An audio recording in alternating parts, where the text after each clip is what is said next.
Dos Davao del Sur nandito. Oh, Canada!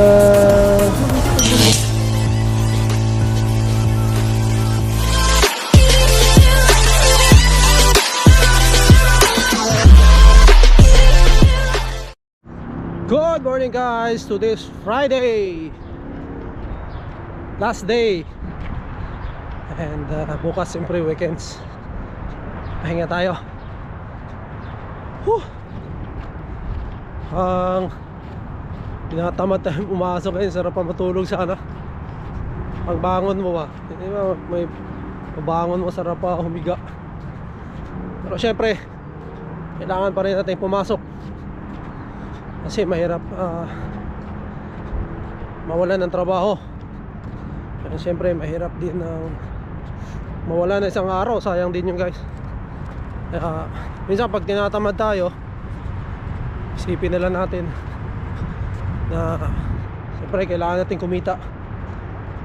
And yun, kunting unat-unat lang, kunting galaw-galaw, tapos sabay ligo, tanggal ang tamad. Tatanggal yung tamad mo.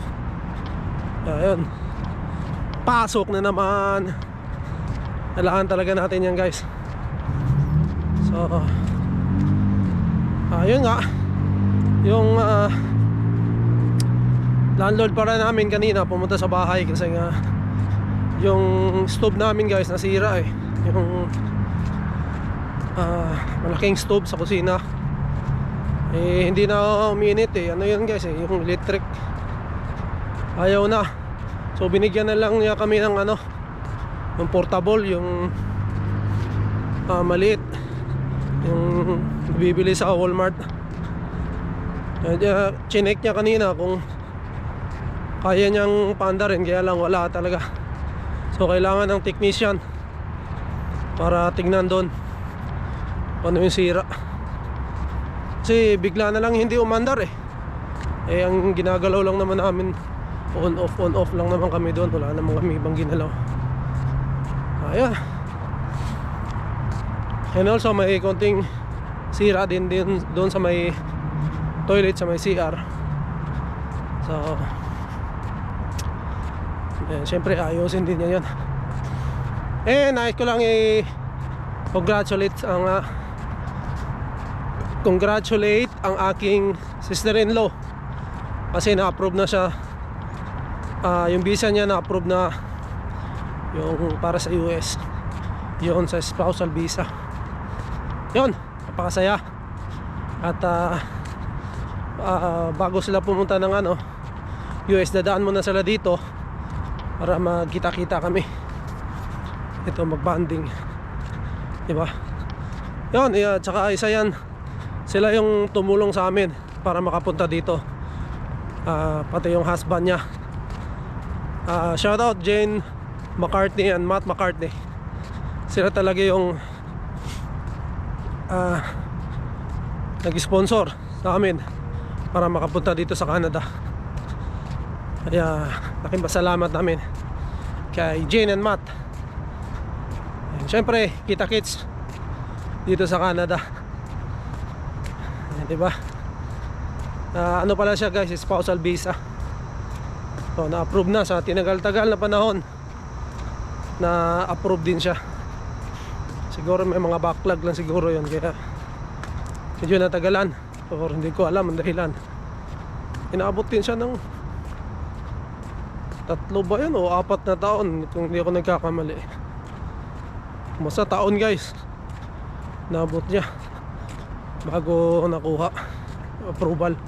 Umuwi pa yung asawa niya doon sa Pilipinas.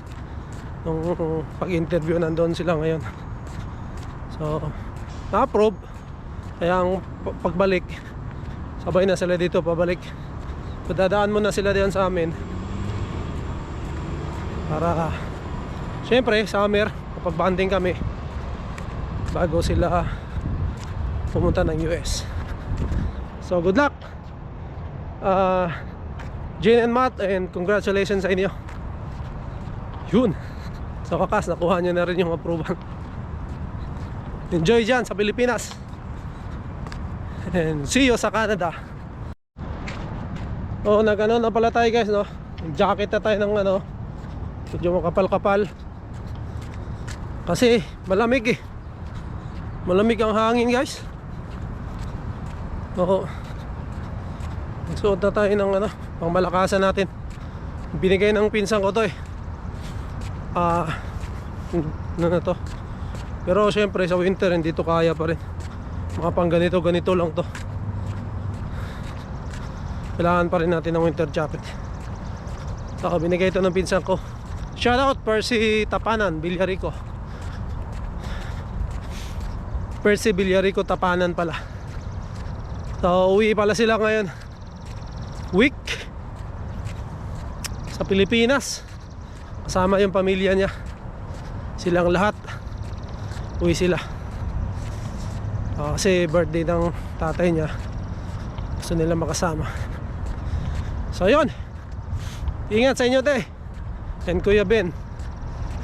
And syempre enjoy lang kasi 1 month lang daw yun guys eh, yung ano nila, bakasyon. Tapos balik na naman dito. So happy trip. And enjoy kasama ang pamilya te. And Kuya Ben. Ingat. And we will see you again in Canada syempre. So sa ngayon enjoyin nyo muna yung moments na pauwi.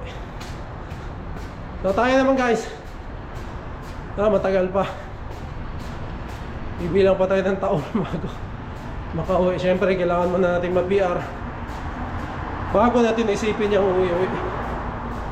Kasi status muna pinaka-importante. So yun nga, focus pa rin tayo sa goal. Ang goal is ma-PR dito sa Canada. And pag na-PR na tayo, tsaka natin iisipin yung iba. So malamang tuloy-tuloy na yan, sunod-sunod na yan. And yun, sawa ng Panginoon, makukuha rin natin yung PR na yan. Diba? Hindi naman tayo papabayaan ni Lord. So good morning sa lahat guys, no? Pag-ubaan ako ng hagdanin, nahabol ko yung bus, baka may iwanan ako. Good morning sa lahat ng dito sa Canada. Laban lang guys, kaya natin yan. Yung mga ano na dito guys, pison, pang ano ng ayos ko sa kalsada eh. Okay yan. Nag-aayos na sila ng kalsada guys kasi sa camera pison to.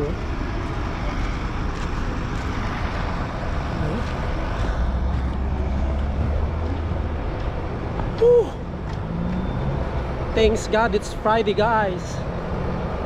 So weekends na, bukas Sabado. Yuhu. Diba guys, hindi ako nakadala ng t-shirt eh. Jacket ako. Kaya ng umaga kasi malamig, kaya nag-jacket ako. Problema, hindi ako nakadala ng t-shirt na pantrabaho. Ayun, sinuot kong t-shirt dito, yung pinantrabaho ko. Yun, wala, jacket oh. Mainit.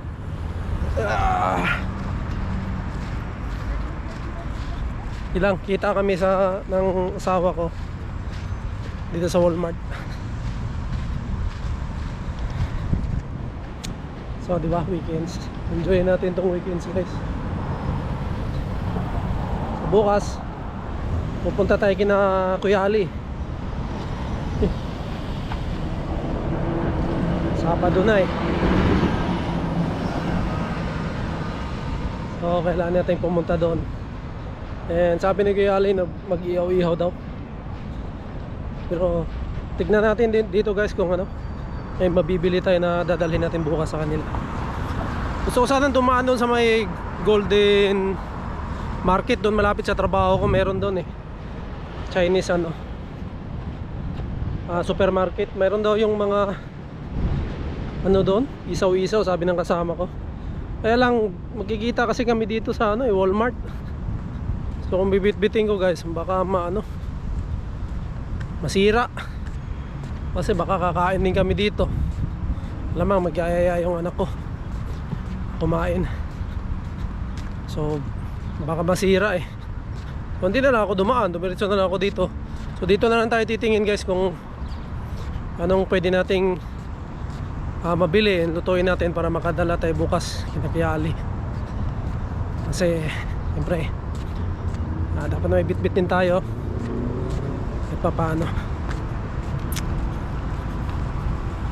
Nakaraan bumili kami soft drinks saka chips. Ngayon ang sabi niya kasi iinom kami ng cognac. Yun, cognac na Sir Ali, wag na Bacardi. Makasubrahan na naman Sir Ali. Yan, cognac okay lang. Chill lang tayo guys, hindi na tayo magpaano kasi hirap na. Yan, yun nga, update sa trabaho ko guys. Maraming hindi pumasok ngayon.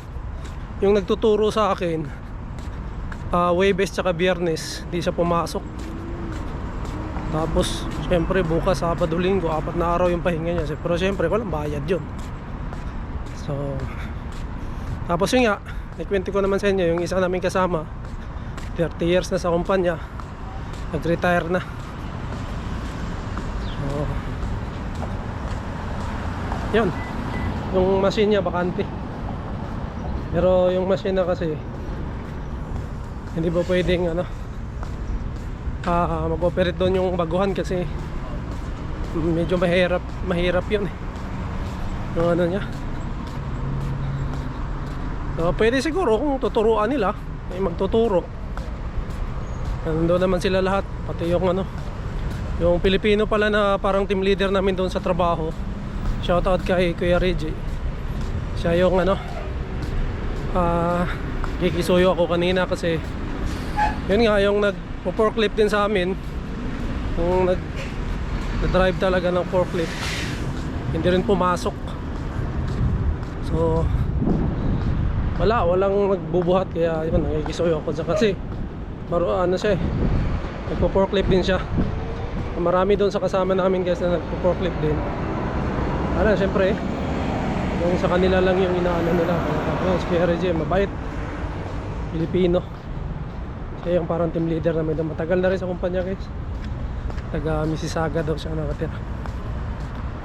Ayun, smooth naman yung trabaho natin guys. And maganda yung doon,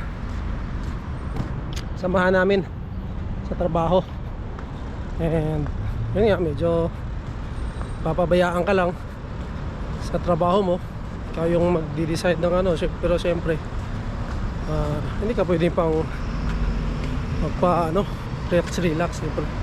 Tingnan mo rin yung stocks mo, yung kung marami pa ba o kunti na lang. So ikaw na bahala.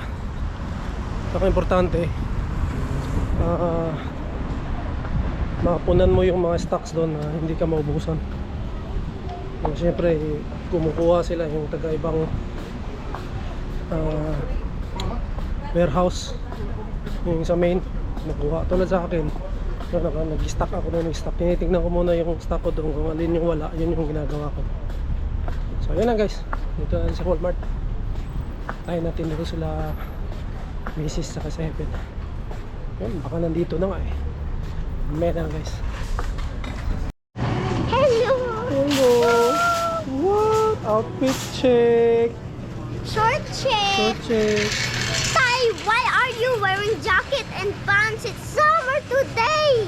No, I forgot to bring shorts and shirts. That's why. Silly tatay. Ang ganda ng shorts mo. You gave it to me! Guys, we're on the playground, so Tata is swinging! Hi guys! Tay, I can't swing anymore! Oh. Not fast, okay? Not fast. Not fast. Tay! Oh, yeah.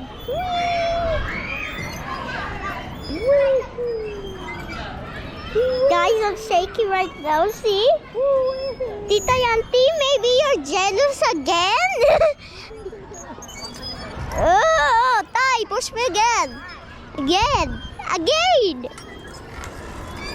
Not fast. Not fast. Tama na. I'm so, yeah.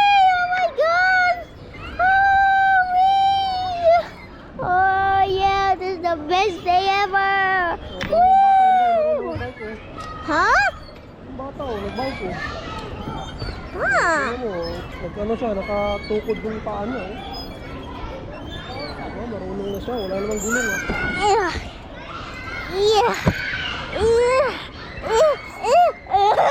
I can't push my. Tay, vlog me, okay? Okay. I can't push my. I can't even touch the floor. Wait, I can't touch the. Oh, I can't touch the floor, but how can? push I kita. can't. Ugh. Dito, matumbak. Ugh. Oh. Thank you.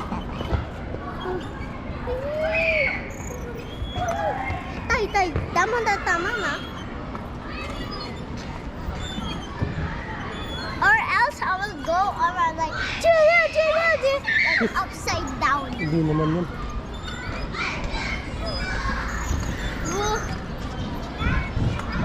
So, swing tayo guys! Hihi! Wow! Wow! Ganda yun.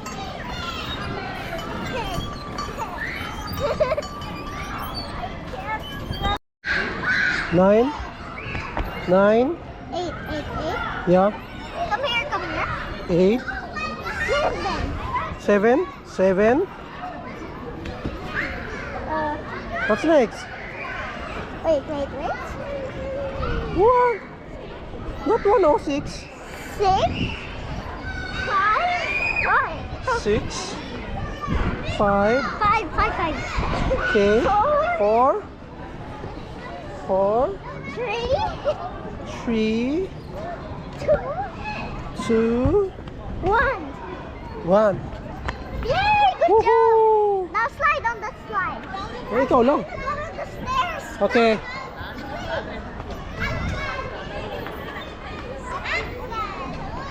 So scared. Slide. But in the inside, it's so big. Yeah. Ito kami sa Toys R Us guys. So sabi niya,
Galing oh.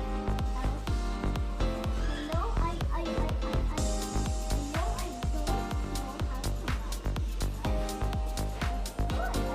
to.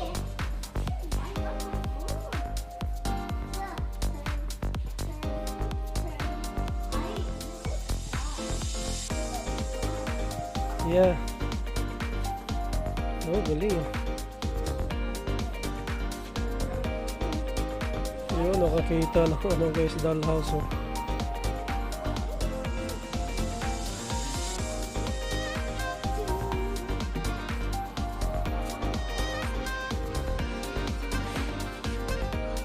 Yung laking dollhouse oh. Kano kaya? What? How much is that one?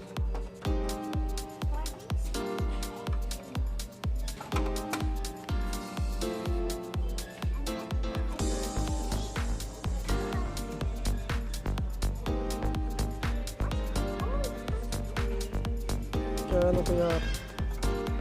Ganda rin po. Slide po.